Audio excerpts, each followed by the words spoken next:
Hello दोस्तों, मैं गिरिवर सिंह स्वागत करता हूं आपका test paper live online classes में। गुड इवनिंग सभी को। और अब मेरे को सुन पा रहे हो आप सब लोग। थोड़ा सा क्या है, नेटवर्क इश्यू हो जाता है क्योंकि फर्स्ट डे आज आपका है ना, तो थोड़ा सा सिस्टम आपका गड़बड़ा रहा है। क्लियर है, लेकिन अपन क्या करेंगे, रेगुलर रखेंगे क्लास को। थोड़ा सा न्यू टेक्निक न्यू आपका स्टार्ट हुआ है तो थोड़ा सा समझ प्रॉब्लम रहेगी। बोलो अब मेरे को सुन पा रहे हो आप सभी लोग? आवाज आ रही है मेरी? दिखाई दे रहा हूँ सभी को? अरे अभिषेक जी, क्या चोलमोल हो गया यहाँ पे ऑनलाइन। अवॉइड करें, एक्स्ट्रा बातों को अवॉइड करें। ठीक है, यस। अब आ गए हैं आपके सामने, दिख पा रहे हैं। थोड़ा सा क्या है कि नेटवर्क प्रॉब्लम था, इसलिए आपका क्या हो गया, ये आपस में अगर कमेंटें अगर रुकी नहीं आपकी, निर्मला, अभिषेक, तो आपको तुरंत इसी वक्त क्लास से हाथ धोना पड़ेगा, हमेशा हमेशा की। ठीक है ना, एक्स्ट्रा एक्टिविटीज को अवॉइड करें। पढ़ने आए हो तो पढ़ने का ही बात करें। ओके ओके, स्टार्ट करते हैं, कंटिन्यू।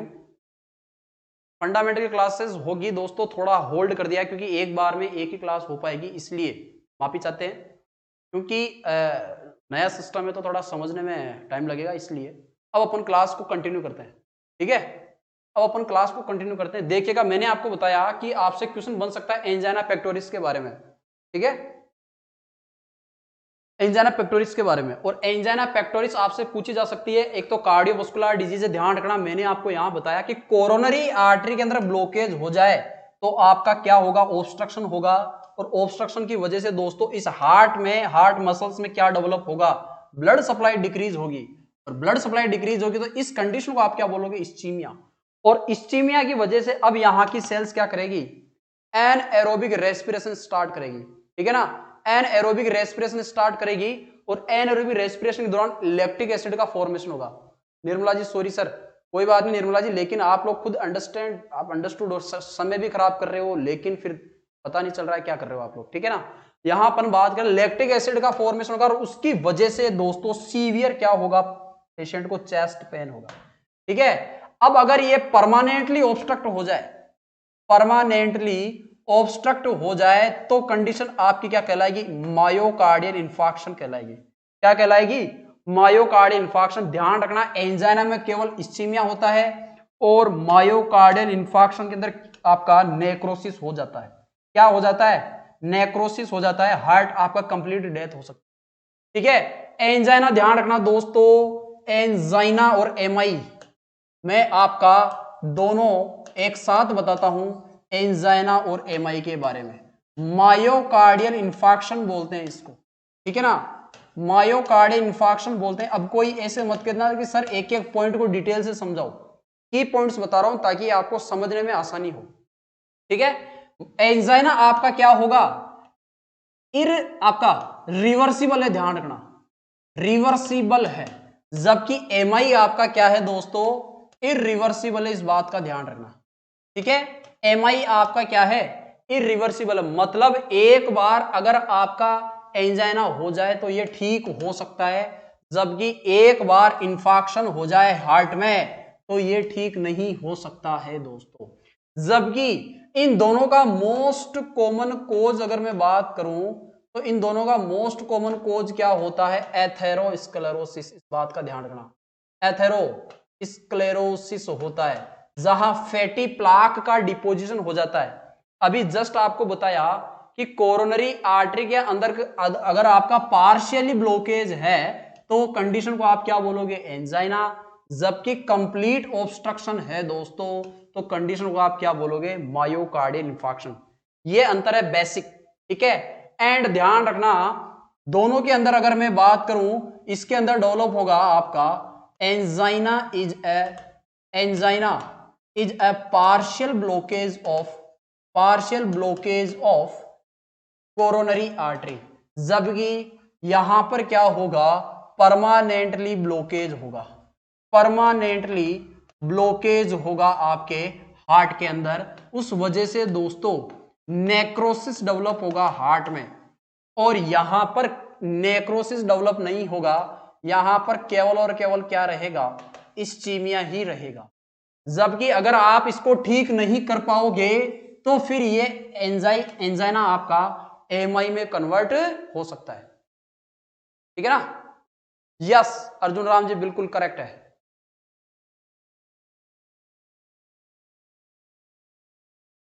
क्लियर है? नेक्स्ट अपन बात करें तो एंजाइना के अंदर इस्चीमिया डेवलप होगा और मोस्ट कॉमन कोज आपका एथेरोस्क्लेरोसिस दोनों का। एथेरोस्क्लेरोसिस आप जानते हो डिपोजिशन ऑफ फैटी प्लाक को बोलते हैं, डिपोजिशन ऑफ फैटी प्लाक को बोलते हैं।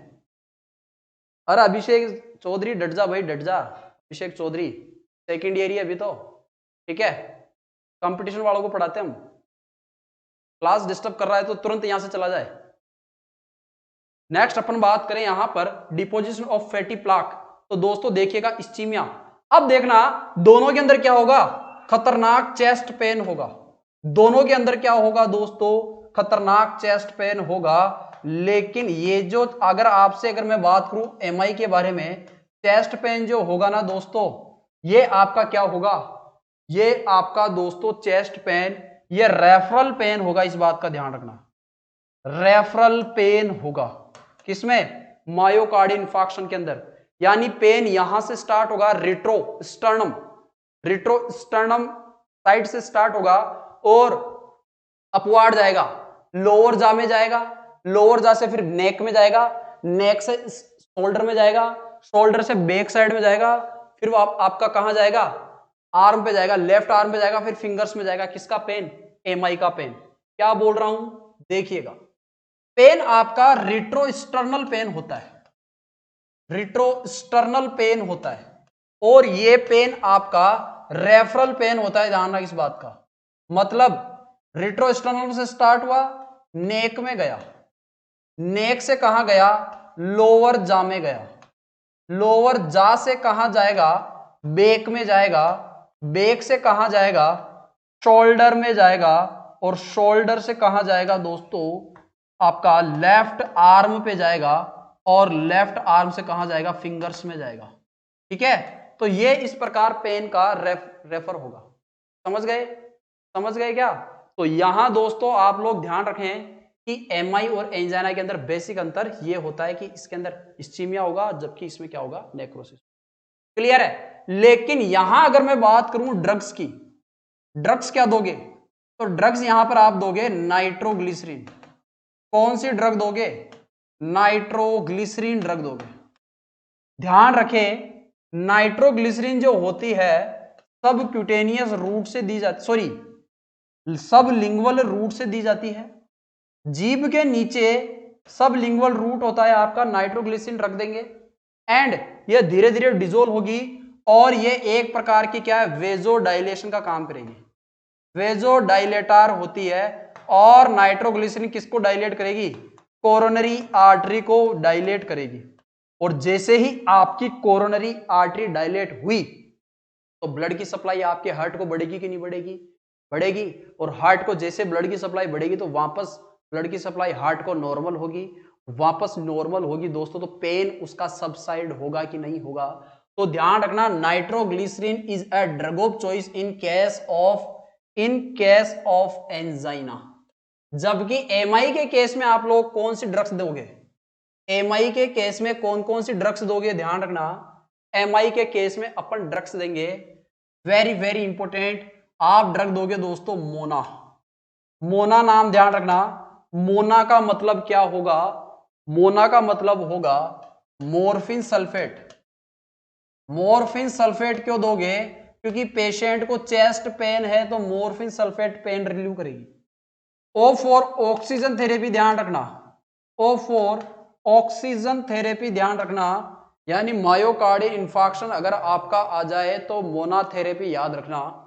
M for morphine sulphate, O for oxygen therapy, N for nitroglycerin, nitroglycerin भी दे सकते हो यहां पर, और ए फॉर दोस्तों एस्पिरिन दोगे। अब बताओ एस्पिरिन क्यों दोगे, क्योंकि एस्पिरिन दोस्तों एंटी प्लेटलेट एक्शन रखती है। एस्पिरिन आपकी क्या रखती है, एंटी प्लेटलेट एक्शन रखती है, और एंटी प्लेटलेट एक्शन रखेगी तो कहीं ना कहीं इस जो आपके क्लंपिंग होती है इस क्लंपिंग को प्रिवेंट करेगी कौन, एस्पिरिन, यानी प्लेटलेट के एग्रीगेशन को रोकेगी, तो यहां पर क्लंपिंग नहीं होने देगी कौन, एस्पिरिन। नाइट्रोग्लिसरीन क्यों दी? क्योंकि यहां पर वेजोडाइलेशन का काम करेगी। ऑक्सीजन थेरेपी भी देनी पड़ेगी क्योंकि नेक्रोसिस डेवलप हो रहा है कहीं ना कहीं। एंड मॉर्फिन सल्फेट क्यों देंगे? क्योंकि दर्द को खत्म करना है। बिल्कुल समझ में आ रहा बात? यस मुकेश कुमार जी, मॉर्फिन का एंटीडोट है नेलोक्सोन। बिल्कुल, मॉर्फिन का एंटीडोट है नेलेक्सोन। नेलेक्सोन। और मॉर्फिन खुद क्या है? ओपोइड एनाल्जेसिक्स है। ओपोइड एनाल्जेसिक्स है, ठीक है ना। तो ध्यान रखना, मॉर्फिन की जब बात छेड़ दी आप लोगों ने, साइड इफेक्ट की अगर मैं बात करूं तो रेस्पिरेटरी डिस्ट्रेस कोज करती है, इस बात का भी ध्यान रखना। रेस्पिरेटरी डिस्ट्रेस कोज करती है। क्लियर है? यह है इसका आपका किसका? यह है किसका?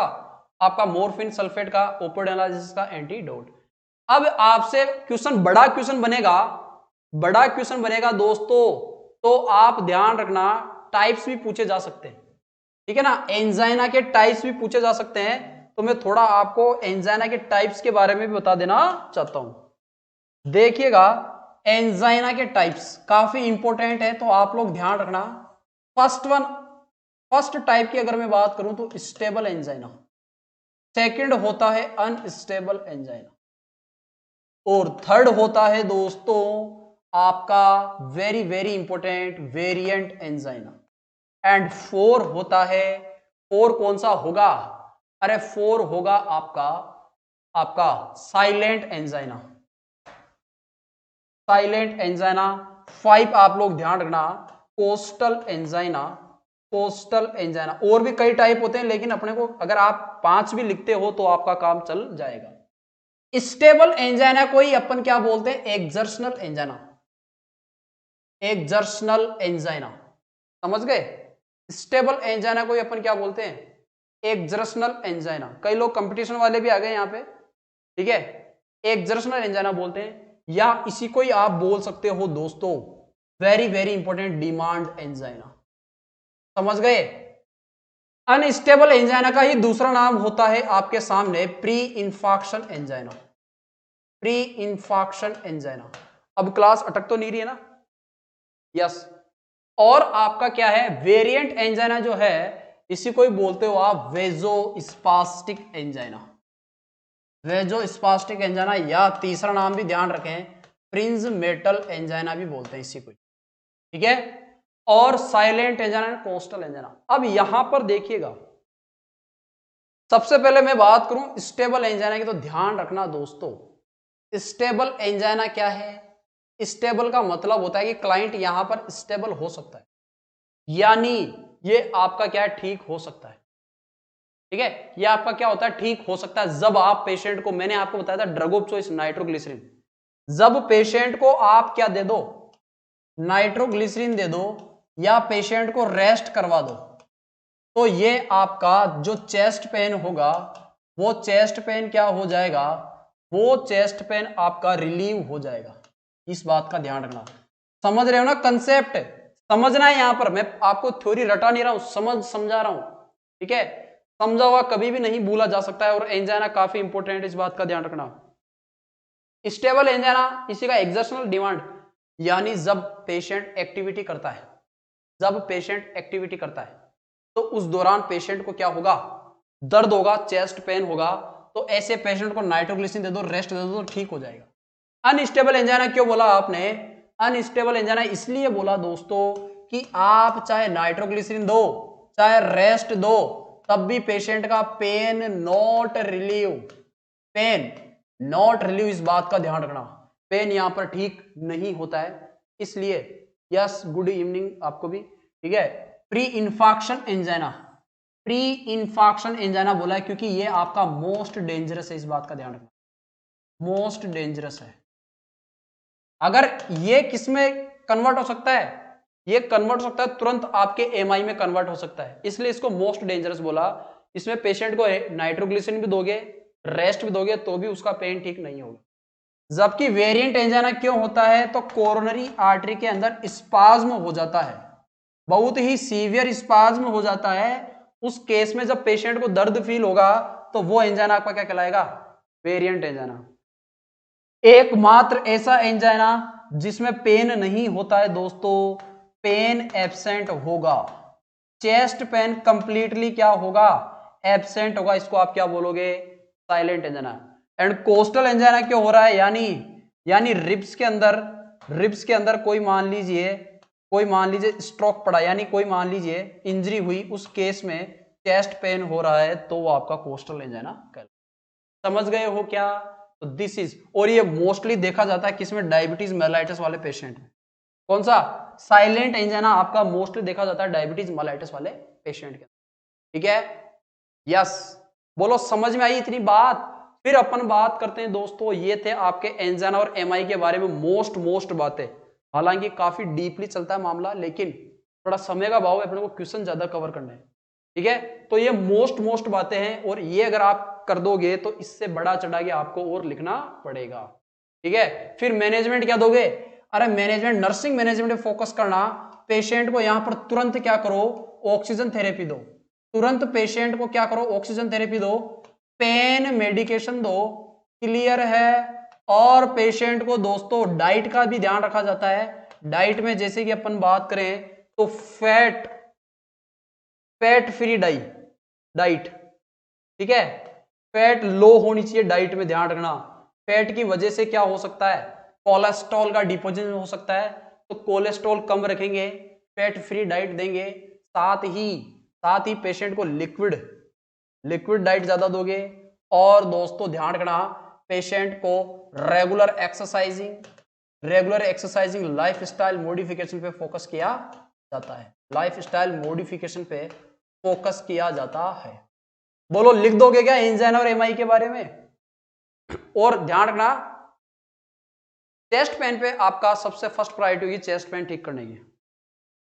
सर पोस्ट बीएससी की क्लास लगेगी, बिल्कुल लगेगी, जैसा सब्जेक्ट आपका नोटिफिकेशन डलेगा सब्जेक्ट वाइज, समझ गए, जिस स्टूडेंट का जैसा सब्जेक्ट होगा वो उसी हिसाब से क्लास ले लेगा, समझ गए। यस गोविंद जी, 4th ईयर वालों के लिए भी क्लासेस लगेगी कल से, क्योंकि आज अपना फर्स्ट डे था ना, तो थोड़ा सिस्टम अपना क्या है गड़बड़ा गया है, लेकिन आज अपन ने उस सिस्टम को मेंटेन कर लिया है, तो अपनी कल से आपको बढ़िया ही सिस्टमेटिक तरीके से नोटिफिकेशन डलेगा, बकायदा आपकी क्लासेस लगेगी। ओके, यस सुमन काजला जी, बीटा ब्लॉकर्स आपका हाइपरटेंशन को रिलीव नहीं, आपका हाइपरटेंशन को नहीं होने देना है, क्लियर है। इसके अलावा पेशेंट का यहां पर यह है आपके एंजाइना और एमआई के अंदर। अगला क्वेश्चन आपसे पूछा जा सकता है, क्या अगला क्वेश्चन पूछा जा सकता है, very important, definition of A diabetes mellitus, types of A diabetes mellitus and it's management.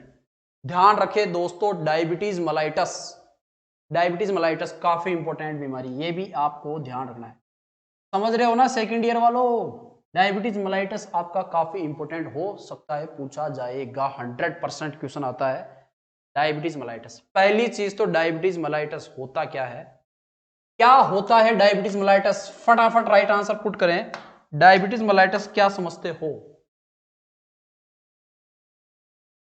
जी हाँ, बिल्कुल सेव रहेगी क्लासेस आपकी।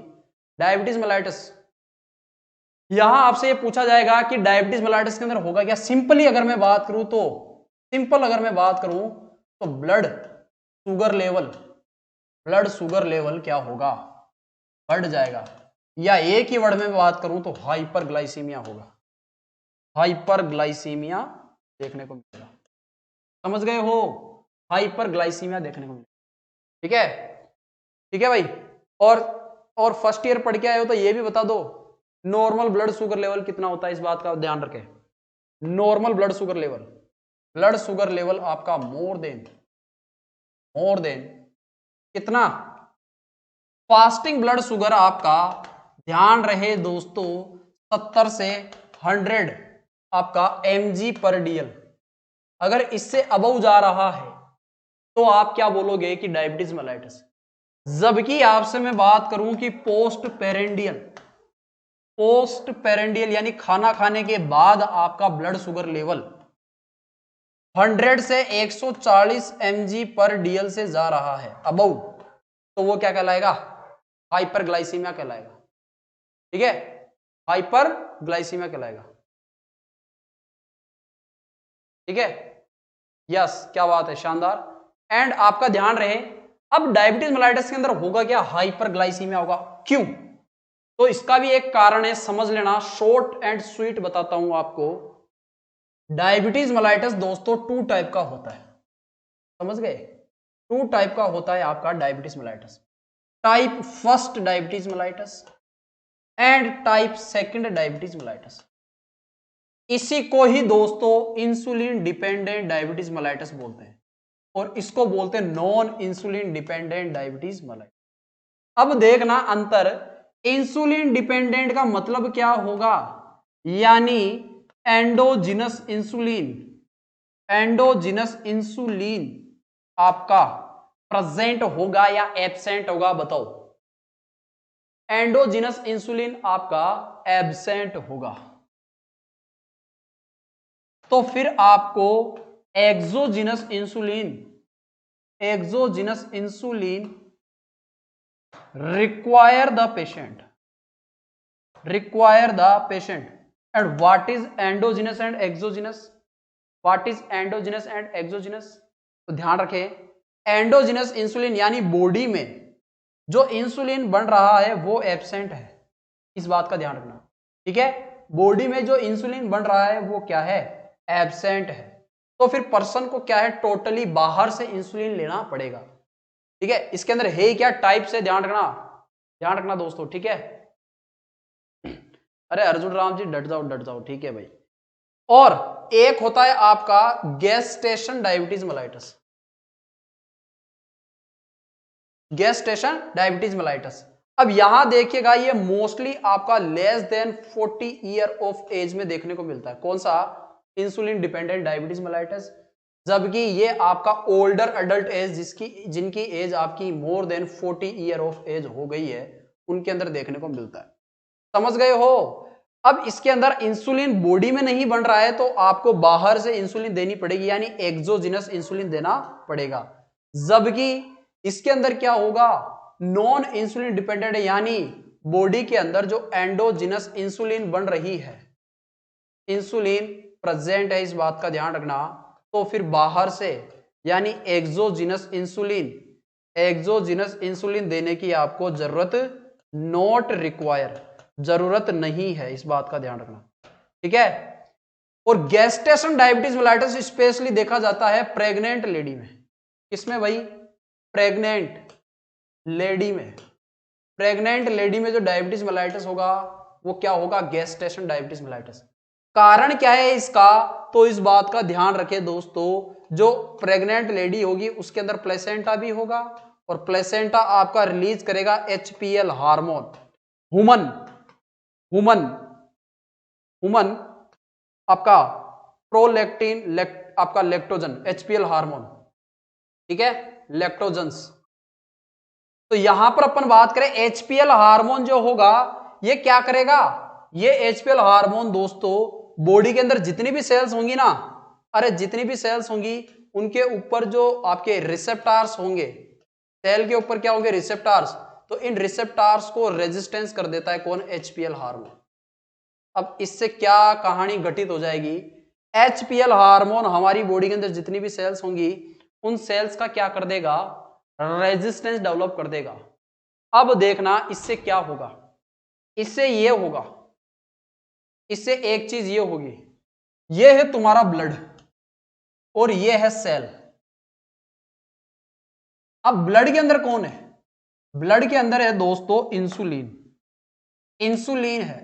इंसुलिन आया कहां से, इंसुलिन आया आपका बीटा सेल ऑफ पेनक्रियास से, बीटा सेल ऑफ पेनक्रियास से आया, ठीक है, बीटा सेल ऑफ पेनक्रियास से आया इंसुलिन। इंसुलिन क्या करेगा, इस सेल के ऊपर इंसुलिन रिसेप्टार होते हैं, ध्यान रखना इस बात का, इस सेल के ऊपर क्या होते हैं, इंसुलिन रिसेप्टार्स होते हैं, इनसे बाइंड हो जाएगा कौन, आपका इंसुलिन, और जैसे ही बाइंड हो जाएगा तो ग्लूकोज की एंट्री करवा देगा, ग्लूकोज की क्या करवा देगा, सेल के अंदर एंट्री।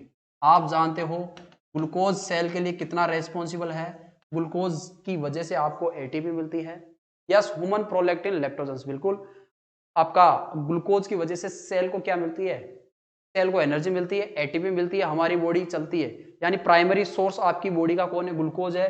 तो ग्लूकोज की एंट्री जब तक नहीं होगी जब तक पेनक्रियाज इंसुलिन का रिलीज नहीं कर देगा। इंसुलिन जैसे ही सेल से बाइंड होगा तो इस सेल के जो रिसेप्टर जो चैनल है दोस्तों उनसे किसकी एंट्री हो जाएगी, ग्लूकोज की एंट्री हो जाएगी। और नतीजा क्या हुआ, यानी ब्लड ग्लूकोज के लेवल को डिक्रीज किया इसने। क्या किया इसने ब्लड ग्लूकोज के लेवल को डिक्रीज किया।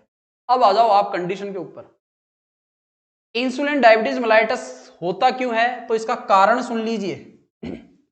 इटियोलॉजी, इसकी इटियोलॉजी ये है, अगर ऑटो इम्यून डिस्ट्रक्शन हो जाए, ऑटो इम्यून डिस्ट्रक्शन हो जाए किसका, of auto immune destruction of beta cell of pancreas का।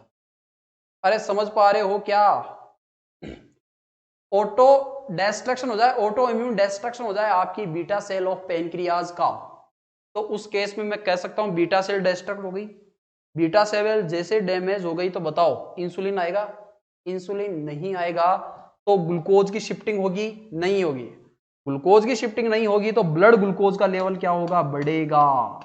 ब्लड ग्लूकोज का लेवल क्या होगा, बढ़ेगा। तो आपका मेन कोज क्या है इंसुलिन डिपेंडेंट डायबिटीज मेलाइटस का, कि ऑटो इम्यून डिस्ट्रक्शन हो जाए बीटा सेल का। इसके अलावा पेनक्रिएटाइटिस हो जाए, इसके अलावा क्या हो जाए भाई, पेनक्रिएटाइटिस हो जाए, या अदर मान लीजिए कोई पेनक्रियाज से रिलेटेड कोई डिसऑर्डर हो तो आपका। Monika Kumari ji hello sir, 4th year class के लिए कोई क्लासेस नहीं है क्या? बिल्कुल है मोनिका जी, कल से आपकी क्लासेस आ जाएगी 4th ईयर की, ठीक है। आज फर्स्ट डे था तो थोड़ा सा सिस्टम को समझने में टाइम लगता है ना, इसलिए थोड़ा सा कई लोगों ने, यानी आपने ऑब्जर्व भी किया होगा कि क्लासेस चल रही है अटक रही है, चल रही है अटक रही है। तो कुल मिलाकर ये क्या है, फर्स्ट डे है इसलिए थोड़ी प्रॉब्लम है। कल से आपकी सिस्टमेटिक क्लास, ठीक है, 4th ईयर क्लास भी आएगी, तो ध्यान रखना कल से आपकी 4th ईयर क्लास जाएगी। यस, अब यहां पर क्या होगा, पेनक्रिएटाइटिस के केस में भी ऐसा हो सकता है। इसके अलावा दोस्तों दूसरा टाइप पे आ जाओ। दूसरा टाइप जो मैंने बताया ना आपको, non insulin dependent diabetes mellitus, मतलब इसके अंदर क्या है, इसके अंदर इंसुलिन है बॉडी में, अरे इसके अंदर इंसुलिन रहेगा बॉडी में, लेकिन फिर भी डायबिटीज मेलाइटस हो रहा है। ऐसा क्यों, ऐसा इसलिए तो देखिएगा, इंसुलिन बॉडी के अंदर है तो दोस्तों इसका मेन कारण क्या है, मैं कोज की अगर बात करूं तो इसका मेन कारण ये हो कि इंसुलिन रेजिस्टेंस हो गई cell, very very important, insulin resistance develop हो गई है, यानी सेल आपकी इंसुलिन रेजिस्टेंसी हो गई है। अब ये बताइए कि मान लीजिए दोस्तों इंसुलिन तो लगातार आ रहा है, लेकिन इस सेल पर ये जो रिसेप्टर्स हैं भाई, ये जो आपकी सेल है, इस सेल के ऊपर जो ये रिसेप्टर्स हैं जिनसे इंसुलिन जुड़ना चाहिए था, वो इंसुलिन अब इनसे बाइंड नहीं हो रहा। अब इंसुलिन बाइंड नहीं हो रहा है दोस्तों, तो मैं कह सकता हूं क्या कि ग्लूकोज बेचारा, ग्लूकोज आपका कब शिफ्ट होता, जब इंसुलिन पहले सेल से बाइंड होता तो ये इंसुलिन किसकी एंट्री करवाता, ग्लूकोज की एंट्री करवाता।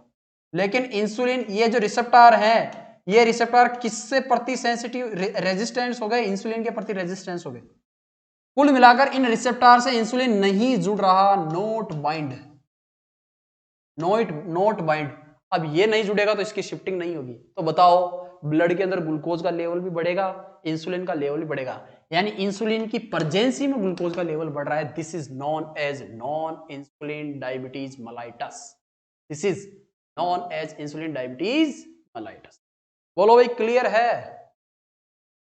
ठीक है, ओके। नेक्स्ट देखिएगा, यहां अपन ने बात कर ली, तो ये शॉर्ट एंड स्वीट आपके, यानी कंसेप्ट को समझना है आपको बस, ओके। बाकी आप ब्रिलियंट बच्चे हो, ठीक है। तो यहां अपन क्या करें, आपको बताओ, अब बॉडी के अंदर इंसुलिन है तो बाहर से इंसुलिन दे सकते हो क्या, नहीं देने की जरूरत ही नहीं है, इंसुलिन प्रेजेंट है तो इंसुलिन नॉट रिक्वायर यहां पर, ठीक है। जबकि यहां पर कंप्लीट इंसुलिन थेरेपी चलती है, इस बात का ध्यान रखना। इसके अलावा डायबिटीज है, तो डायबिटीज है तो साइन एंड सिम्टम क्या आएंगे, साइन एंड सिम्टम दोस्तों बड़े ही खतरनाक आएंगे। ध्यान रखें दोस्तों, पेशेंट को, अरे पेशेंट को क्या हो रहा है, ग्लूकोज लेवल बढ़ रहा है, तो मैं कह सकता हूं पेशेंट को डिलेड वुंड हीलिंग होगी, डिलेड वुंड हीलिंग होगी। क्योंकि ग्लूकोज का लेवल इतना ज्यादा हो गया तो बैक्टीरियल ग्रोथ बढ़ेगी, इसलिए थोड़ा सा भी क्या हुआ, अगर वुंड हुआ तो उसकी हीलिंग जल्दी नहीं होगी। इसके अलावा 3P sign very very important, 3P sign जरूर लिख के आए, 3P साइन जरूर लिख के आए भाई। 3P साइन के अंदर कौन, पोलीयूरिया, पोलीफेजिया, पोलीफेजिया एंड पोलीडिप्सिया भी देखने को मिलता है, पोलीडिप्सिया भी देखने को मिलता है। इसके अलावा अगर आपको डिटेल में स्टडी करनी है दोस्तों, तो एक और मैं इंपॉर्टेंट बात बता देना चाहता हूं आपसे, टेस्ट पेपर लाइव पर अवेलेबल है यूनिवर्सिटी कोर्सेज, ठीक है, एकेडमिक कोर्सेज आपके first year, second year, third year, even post BSc first year, post BSc second year, GNM first year, GNM second year, GNM third year, इन सब के लिए आपके बड़े ही सिस्टमेटिक तरीके से सारी क्लासेस आपको अपलोडेड मिलेगी, ठीक है। कंप्लीट हमने कोर्स कंप्लीट कर दिया है, तो आप लोग आज ही बेनिफिट उठा सकते हैं, वहां से पढ़ सकते हैं, ठीक है, वहां से पढ़ सकते हैं। यस, पोलीयूरिया, पोलीफेजिया, पोलीडिप्सिया, यूरिनरी आउटपुट आपका मोर देन 2000 ml इन 24 हावरली, इसको आप बोलते हो पोलीयूरिया। पोलीफेजिया यानी भूख ज्यादा लगेगी, अरे एपेटाइट बढ़ जाएगी। एपेटाइट क्यों बढ़ जाएगी, तो इसके पीछे कारण सुन लीजिए। ग्लूकोज जो आपकी थी ना, ग्लूकोज आपकी ब्लड के अंदर बढ़ रही है लेकिन सेल को नहीं मिल रही है। ग्लूकोज जो थी यहां पर देखिएगा, ग्लूकोज जो है आपकी ब्लड में बढ़ रही है, सेल में को नहीं मिल रही है। तो जब तक सेल को नहीं मिलेगी तो सेल में मेटाबॉलिज्म नहीं होगा, और मेटाबॉलिज्म नहीं होगा तो नतीजा आदमी भूखा का भूखा ही रहेगा। तो यहां पर ग्लूकोज यानी खाएगा ज्यादा लेकिन फिर भी भूख शांत नहीं होगी, तो यहां पर पोलीफेजिया देखने को मिलेगा। और पोलीडिप्सिया, पोलीडिप्सिया यानी वाटर का लॉस ज्यादा होगा तो एक्सेसिव थ्रस्ट लगेगी पेशेंट, भूख प्यास सब कुछ बढ़ जाएगी लेकिन फिर भी पेशेंट के अंदर एनर्जी नहीं रहेगी, क्योंकि सेल आपकी ग्लूकोज को लेने के लिए मना कर चुकी है। ओके, नेक्स्ट ग्लाइकोसूरिया देखने को मिलेगा, ग्लाइकोसूरिया देखने को मिलेगा। और ग्लाइकोसूरिया का मतलब यूरिन के साथ ग्लूकोज कंटेंट बाहर आने लगेगा। क्यों आने लगेगा, तो ध्यान रखना, रीनल जो थ्रेशोल्ड होता है, अरे नाम सुनाएगा रीनल थ्रेशोल्ड के बारे में। रीनल जो थ्रेशोल्ड होता है दोस्तों, वो आपका 180 mg पर DL होता है। अब ये क्या चीज है, तो समझिएगा बात को, ग्लूकोज की वो वैल्यू जो किडनी वापस रीअब्जॉर्ब कर लेती है वो कहलाता है क्या, रीनल थ्रेशोल्ड कहलाता है। 180 तक पहुंच जाए तो भी किडनी इतनी कैपेसिटी रखती है कि उस ग्लूकोज को वापस खींच के बॉडी में डाल दे, लेकिन अगर मोर देन 180 हो गया तो रीनल थ्रेशोल्ड आपका कम हो जाएगा, और मोर देन 180 हो गया तो फिर यूरिन के साथ ग्लूकोज बाहर आने लग जाएगा, ठीक है, ठीक है भाई। यस, आपका वेरी वेरी इंपॉर्टेंट, रीनल के साथ आपका वेरी इंपॉर्टेंट ग्लूकोज कंटेंट बाहर आने लग जाएगा, ठीक है। और कॉम्प्लिकेशन ध्यान रखना, कॉम्प्लिकेशन यहां पर देखने को मिलता है diabetic ketoacidosis, diabetic keto acidosis, ठीक है, और एक हाइपर ओस्मोलार, ठीक है, नॉन कीटोटिक सिंड्रोम, ये आपका टाइप सेकंड का है, ये आपका टाइप सेकंड का कॉम्प्लिकेशन है, जबकि ये आपका क्या है, टाइप फर्स्ट का है। क्यों, क्योंकि इसके अंदर ग्लूकोज नहीं है, तो दोस्तों सेकंड एनर्जी सोर्स फैट का मेटाबॉलिज्म होगा, और फैट टूटने लग जाएगी। तो फैट जब टूटती है ना दोस्तों, तो फैट टूटती है तो वेस्ट प्रोडक्ट बनता है कौन, कीटोन, कीटोन बॉडीज बनती है, इस बात का ध्यान रखना, कीटोन बॉडीज बनती है, क्लियर है। जबकि हाइपर ओस्मोलार नॉन कीटोटिक सिंड्रोम के अंदर आपका इंसुलिन है, इसलिए इसमें कीटोन बॉडी नहीं बनेगी, इसलिए इसमें कीटोन बॉडी नहीं बनेगी। बोलो क्लियर है क्या, यस। रेटाइनोपैथी बिल्कुल, इवन आपका नेफ्रोपैथी, ये सारा सब कुछ देखने को मिलेगा, क्योंकि डायबिटीज मेलाइटस के केस में दोस्तों ब्लड आपका क्या हो गया, मोर विस्कस हो गया है, और मोर विस्कस हो गया है तो इसके अंदर risk of angina, risk of MI, यानी ग्लूकोज का डिपोजिशन बढ़ेगा तो रेटाइनोपैथी भी होगा, और यहां पर अपन बात करें तो न्यूरोपैथी भी कोज होगा। ये सारे के सारे आपके सारे के सारे कॉम्प्लिकेशन निकल कर आएंगे। ठीक है, तो फिर आप यहां पर एंटी डायबिटिक ड्रग, आपकी एंटी हाइपोग्लाइसेमिक ड्रग दोगे। ओरल हाइपोग्लाइसेमिक ड्रग के अंदर आपकी ग्लिपेजाइड, ठीक है, मेटफॉर्मिन, ये सारी ड्रग चलेगी, प्लस इंसुलिन थेरेपी चलेगी। बिल्कुल। नेक्स्ट अपन मूव करते हैं। ये था आपका डायबिटीज मेलाइटस के बारे में कुछ बातें। नेक्स्ट देखिएगा, अगला क्वेश्चन है define shock and enumerate the all type of shock and write in detail about hypovolemic shock and nursing. समझ गए हो? शॉक, शॉक भी हर बार पूछा जाता है, काफी इंपॉर्टेंट क्वेश्चन है।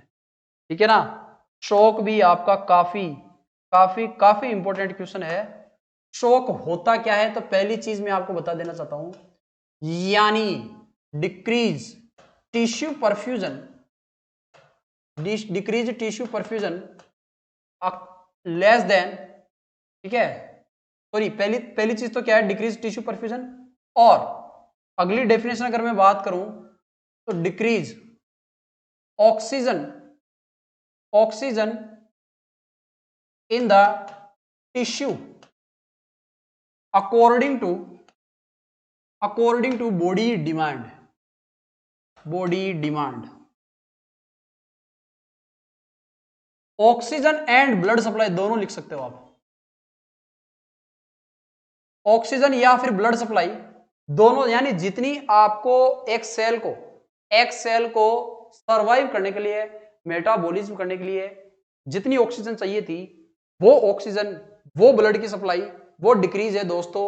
तो क्या होगा, टिश्यू परफ्यूजन डिक्रीज होगा। शॉक के अंदर क्या होगा, टिश्यू परफ्यूजन डिक्रीज होगा, यानी बॉडी पूरी किस में चली जाएगी, शॉक में चली जाएगी। अब यहां आपसे ये पूछा जा सकता है शॉक है क्या, और एन्यूमरेट द, क्वेश्चन में था ना एन्यूमरेट, क्वेश्चन में क्या था, एन्यूमरेट, यानी जितने भी शॉक के टाइप्स हैं उनको एनलिस्ट करो, और क्या करो, कोई भी एक शॉक जिसका नाम है हाइपोवोलेमिक शॉक, कोई भी एक शॉक को डिटेल में डिस्कस करो, और नर्सिंग मैनेजमेंट के साथ। ठीक है, नर्सिंग मैनेजमेंट के साथ। बीएससी नर्सिंग फर्स्ट ईयर है क्या, अरे नहीं, अभी बीएससी फर्स्ट ईयर की नहीं है, सेकंड ईयर एमएसएन क्लास चल रही है। ठीक है, तो यहां अपन बात करें, देखिएगा शॉक के अंदर। अब बताओ, शॉक के अगर मैं टाइप्स की बात करूं तो टाइप्स ध्यान से सुन लेना। एक होता है आपका हाइपोवोलेमिक शॉक, एक होता है दोस्तों कार्डियोजेनिक शॉक, और एक होता है आपका septic shock, obstructive shock, neurogenic shock, and आपका क्या होगा, anaphylactic shock and septic shock. देखिएगा, ये मेन टाइप्स होते हैं शॉक के। First one hypovolemic, cardiogenic, septic, obstructive, neurogenic, anaphylactic and septic shock. Clear है? अब इसके अंदर देखिएगा, डायरेक्टली अगर मैं बात करूं, सबसे पहले हाइपोवोलेमिक शॉक। हाइपोवोलेमिक शॉक के अंदर क्या होगा, नाम से पता चल रहा है बॉडी के अंदर हाइपोवोलेमिया हो जाएगा, ब्लड वॉल्यूम डिक्रीज हो जाएगा। क्या हो जाएगा, क्या हो जाएगा भाई, ब्लड वॉल्यूम आपका क्या हो जाएगा, डिक्रीज होगा। और ऐसा क्यों हुआ, वो इसलिए हुआ, मान लीजिए सीवियर एक्सीडेंट हुआ, सीवियर एक्सीडेंट हुआ, ब्लड की हानि ज्यादा हुई, ब्लीडिंग ज्यादा हुई, तो हेमरेज हो रहा है, लगातार हेमरेज की कंडीशन हो रही है, तो मैं कह सकता हूं कि बॉडी के अंदर ब्लड वॉल्यूम कम होगा। ठीक है, यानी अगर मैं इसके कोजेस की बात करूं हाइपोवोलेमिक शॉक के, तो हेमरेज, हेमरेज बोल सकता हूं क्या, बिल्कुल। हेमरेज के केस में देखने को मिल सकता है क्या, हाइपोवोलेमिक शॉक, बिल्कुल देखने को मिल सकता है। इसके अलावा अगर मैं बात करूं कि डिहाइड्रेशन का केस हो, बंदा डिहाइड्रेशन में चला गया तो भी ब्लड वॉल्यूम कम होगा। वोमिटिंग, डायरिया, वोमिटिंग, डायरिया, इन सारे केसेस में आपके ब्लड वॉल्यूम कम होता जा रहा है। ठीक है, और बर्न, वेरी वेरी इंपॉर्टेंट, किसी पर्सन को बर्न हुआ, सीवियर वो जल गया है, तो जल गया है दोस्तों, उस केस में भी आपका क्या होगा, ब्लड का, यानी डिहाइड्रेशन होगा, आपके ब्लड वॉल्यूम शिफ्ट कर जाएगा किसमें, इंटरस्टिशियल स्पेस में, और इंटरस्टिशियल स्पेस में शिफ्ट कर जाएगा तो ब्लड वेसल्स के अंदर ब्लड वॉल्यूम कम होगा। तो इन सारी कंडीशन में आपको देखने को मिल सकता है क्या, हाइपोवोलेमिक शॉक। ठीक है, hypovolemic shock.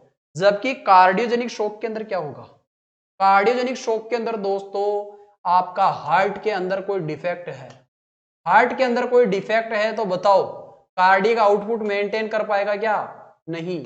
Cardiac output decrease होगा तो ब्लड वॉल्यूम भी डिक्रीज होगा, और ब्लड वॉल्यूम डिक्रीज होगा तो सेल को भी आपके ब्लड की सप्लाई डिक्रीज होगी, और सेल को भी ब्लड की सप्लाई डिक्रीज होगी।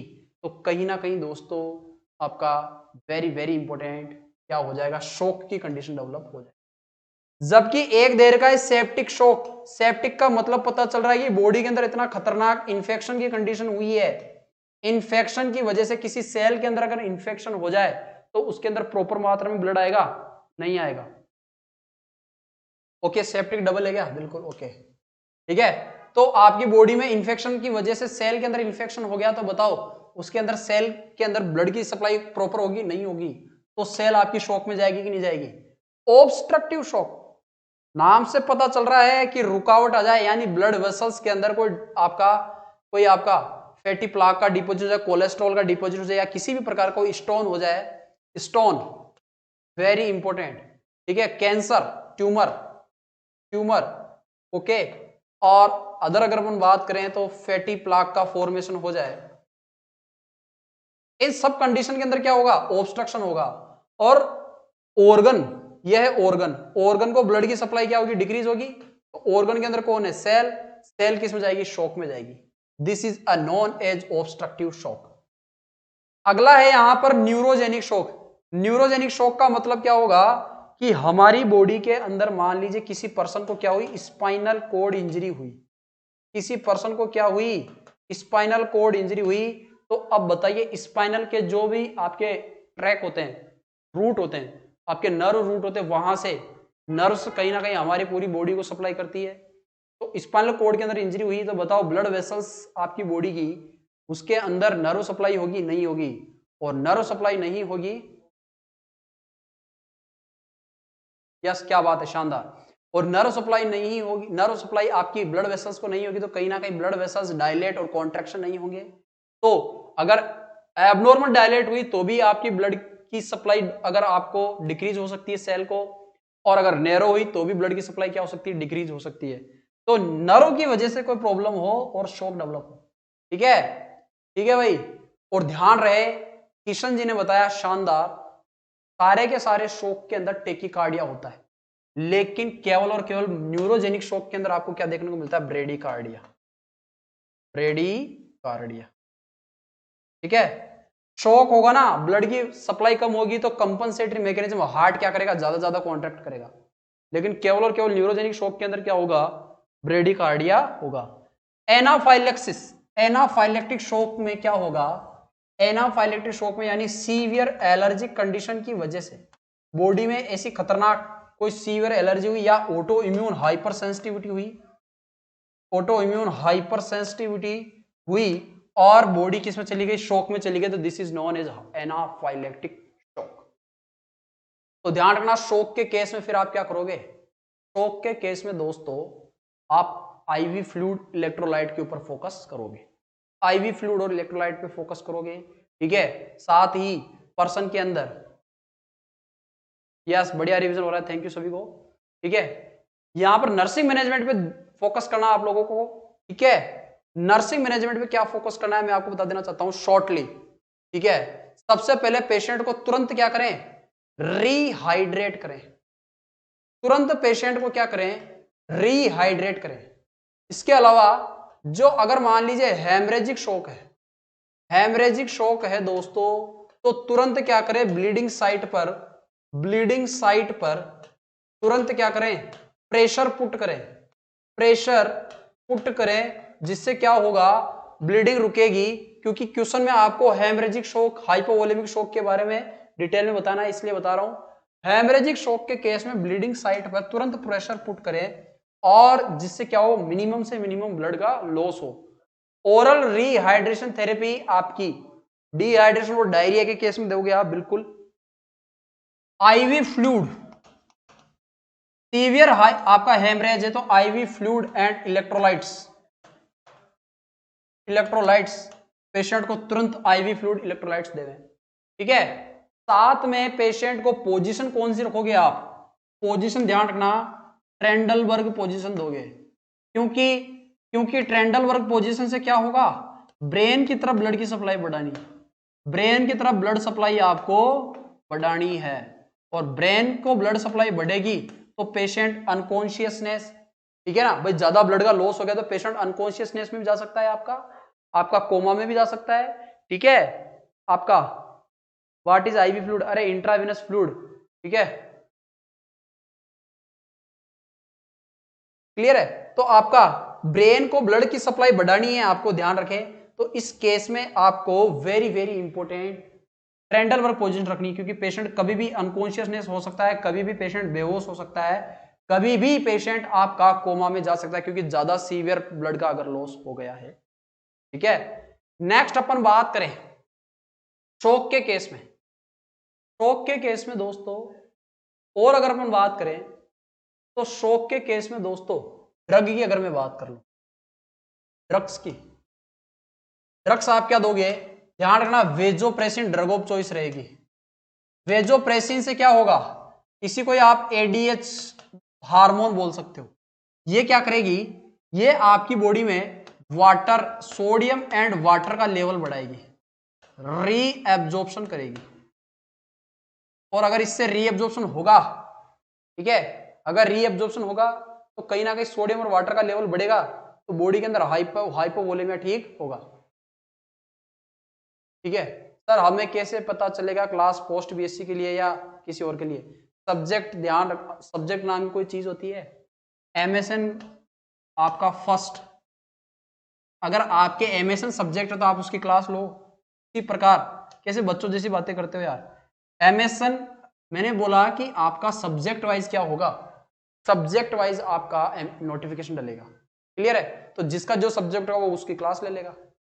यस, वेजोप्रेसिन आपका वेजो कॉन्स्ट्रिक्शन करवाएगा, वेजोप्रेसिन क्या करवाएगा, वेजो कॉन्स्ट्रिक्शन करवाएगा, और फर्दर ब्लीडिंग क्या होगी, फर्दर ब्लीडिंग आपकी रुकेगी, डिक्रीज होगी।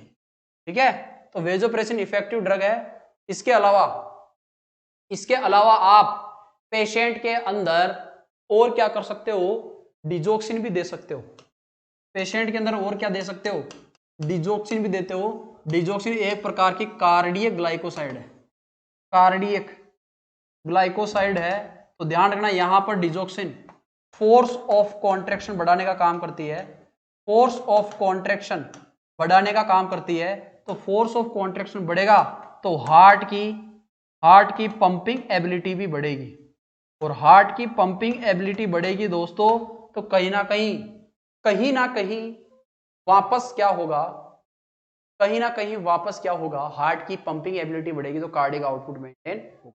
ठीक है, नेक्स्ट देखिएगा, अगले क्वेश्चन पे बढ़ेंगे अपन। अच्छा, ग्लोमेरुलोनेफ्राइटिस के बारे में एक्सप्लेन कीजिएगा, and what is the medical and nursing management of glomerulonephritis, what is the nursing management of glomerulonephritis. अरे बोलो भाई, समझ में आ रहा है या फिर ऐसे ही, क्लास कैसी क्या लग रही है,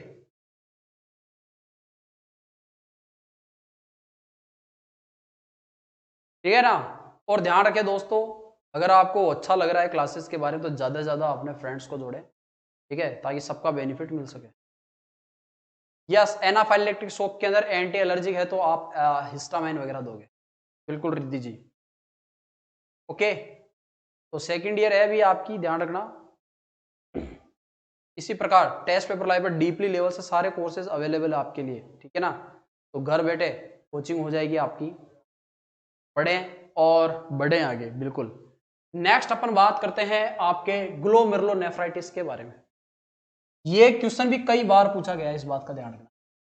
ग्लोमेरुलोनेफ्राइटिस है क्या, नाम से पता चल रहा है ग्लोमेरुलस का क्या होगा, इन्फ्लेमेशन होगा, ठीक है, इन्फ्लेमेशन होगा। देखिएगा, ये है तुम्हारी किडनी, और किडनी के अंदर कौन है, नेफ्रॉन। किडनी की स्ट्रक्चरल एंड फंक्शनल यूनिट कौन मानी जाती है, नेफ्रॉन मानी जाती है। ओके, ये है नेफ्रॉन।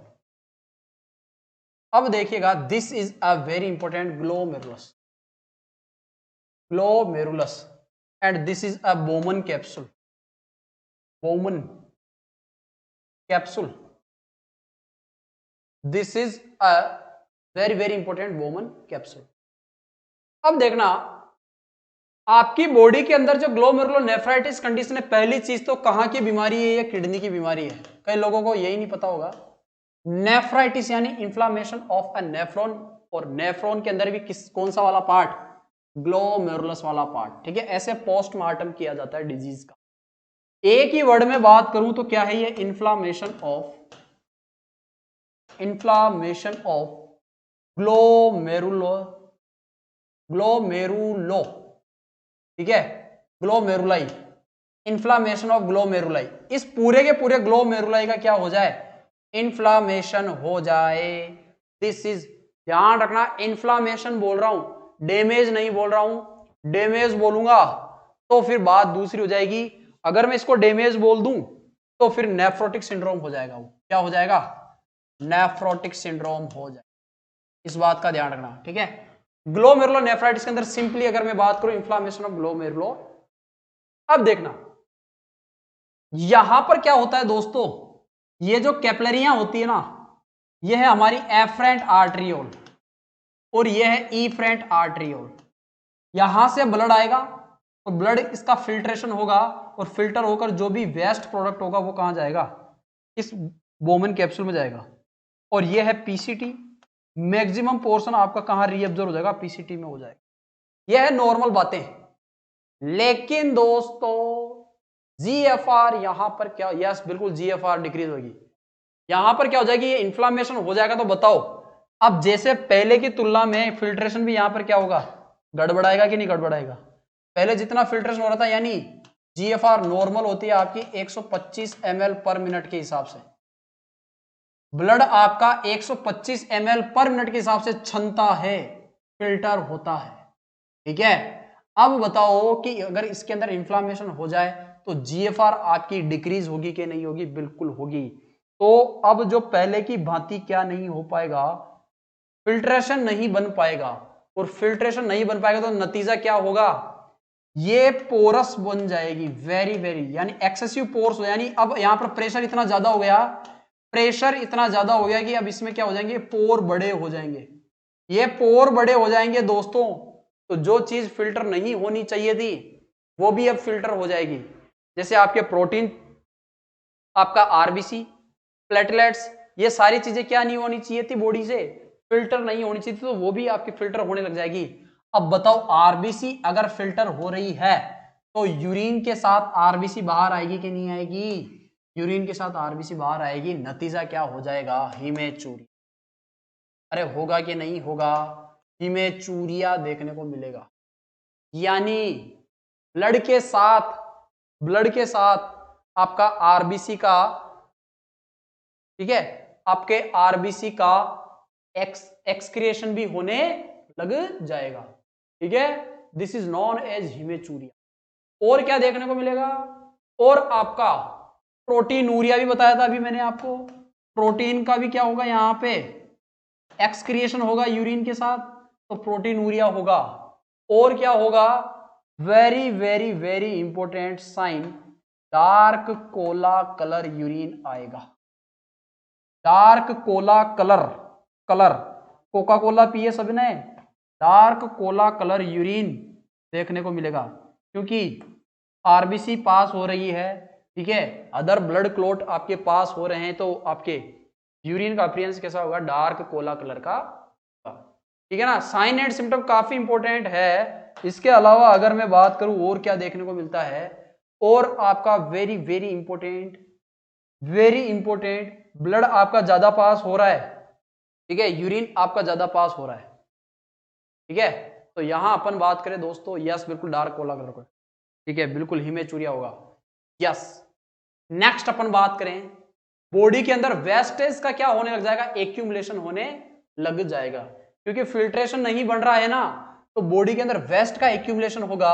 और वेस्ट का एक्यूमुलेशन होगा दोस्तों, तो डायग्नोस्टिक इवैल्यूएशन के अंदर आप लिखोगे क्या, ब्लड यूरिया नाइट्रोजन बढ़ जाएगा, सीरम क्रिएटिनिन भी क्या होगा, बढ़ जाएगा, सीरम क्रिएटिनिन भी क्या होगा, बढ़ जाएगा, एंड यूरिक एसिड, ये सारे वेस्ट प्रोडक्ट हैं, ये क्या होने जाएंगे, बॉडी के अंदर एक्यूमुलेट होने लग जाएंगे, यूरिनरी आउटपुट आपका डिक्रीज हो जाएगा, क्योंकि एक्सेसिव वाटर का लॉस हो चुका है, जीएफआर यानी यूरिन नहीं बन रहा है, तो आपका क्या होगा, यूरिनरी आउटपुट लॉस होगा। इस टर्म को आप बोलोगे ओलिगुरिया, एन यूरिया, ठीक है, ये आपको देखने को मिलेगा, ठीक है भाई।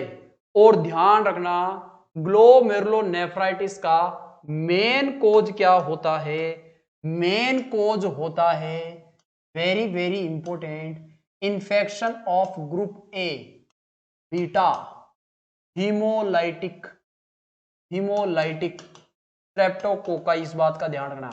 एक बैक्टीरिया है जो आपका क्या कोज कर सकता है, ग्लोमेरुलोनेफ्राइटिस कोज कर सकता है, उसका नाम है group A beta haemolytic streptococci. या अगर मैं बात करूं अदर कोई आपको यूरिन से रिलेटेड कोई इंफेक्शन है तो उस केस में भी आपका हो सकता है।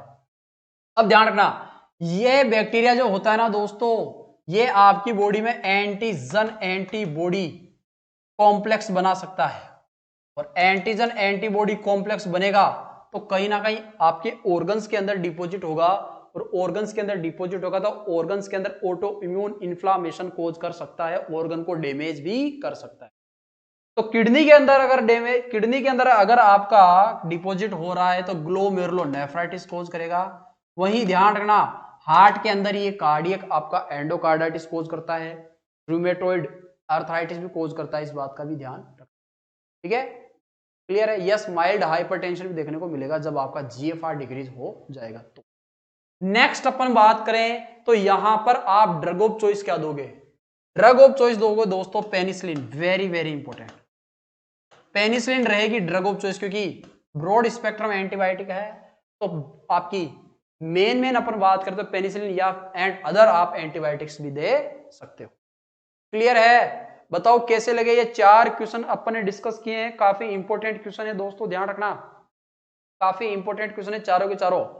तो आज की क्लास को यहीं पे विराम लगाते हुए फिर अपन अगली क्लास में लेकर आएंगे इसी प्रकार के शानदार क्वेश्चंस, ठीक है।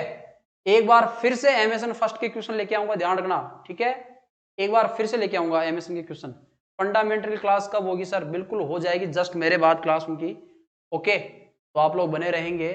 तो फिर अपन चलते हैं, सभी को तहे दिल से धन्यवाद, और बने रहे, ज्यादा से ज्यादा अपने फ्रेंड्स को जोड़े, बताएं कि टेस्ट पेपर लाइव में किस प्रकार की लेवल ऑफ स्टडी रिवीजन आपका मेंटेन किया जा रहा है। ओके दोस्तों।